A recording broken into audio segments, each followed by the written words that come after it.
Стоп. Сиз мындайды кайталабаңыз. Эгерде кандайдыр кесилиш жолдор болсо, сиз главный болсоңуз дагы бир сыйра карап өткөнүңүз оң болот. Эгерде сиз видеону кылдаттык менен көрүп турган болсоңуз, 5 жаштагы 2 баланы учуп кеткенин көрөсүз. Жана башка жаңылыктар түрмөгө видеонун астындагы өйдө караган бармакчаны албетте басып коюңуз. Ошондо гана сиздер дүйнөлүк жаңылыктардан кабардар болуп турасыздар.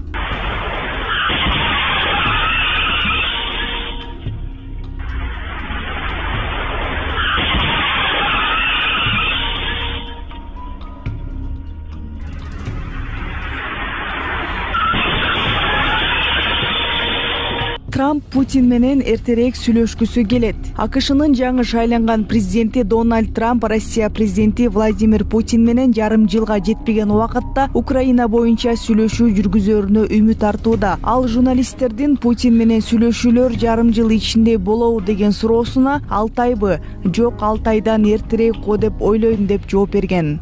Учак кырсыгынан жабыркаган 2 кыргызстандык ооруканадан чыкты. Актауда учак кырсыгынан жабыркаган 3 кыргызстандыктын экөө Тилек Осмонов менен Эрлан Жунусалиев Бишкектеги улуттук госпиталдан дарыланып чыкты. Бул тууралуу Саламаттык сактоо министрлиги билдирди. 3-чү жабырлануучу Ринат Асановдун учурда абалы туруктуу деп бааланууда. 25 декабрда Баку-Грозный багытындагы учак Казакстандын Актау шаарынан алыс эмес жерде кулаган. Борттогу 67 адамдын 38и каза болуп, 29 аман калган. Бишкекте тумоологондор ооруканага батпай.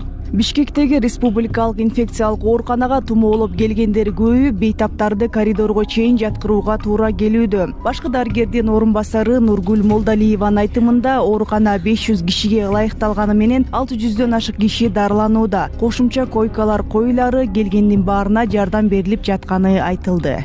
Кытайдагы вирус Кыргызстанда да аныкталды. Интернетте Кытайдын ооруканаларында киши толуп, метапневмовирус тарап жатканы айтылууда. Саламаттык сактоо министрлиги 3 ай ичинде Кыргызстанда да 2 учур катталганын билдирди. Министрликтин маалыматы боюнча аба аркылуу жугуучу метапневмовирус бизде 2001-жылы эле катталган.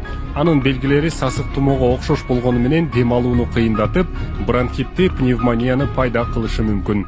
Намангандагы жеке клиниканын дарыгерлери 1 жаш 3 айлык баланын өмүрүн сактап калышты. Малым болгондо 2 январда баланын ата-энеси башка балдары менен бирге баланы сейил бакка алып кетишкен. Баланын дене табы көтөрүлүп, көтөсүздөн талмасы кармап калган.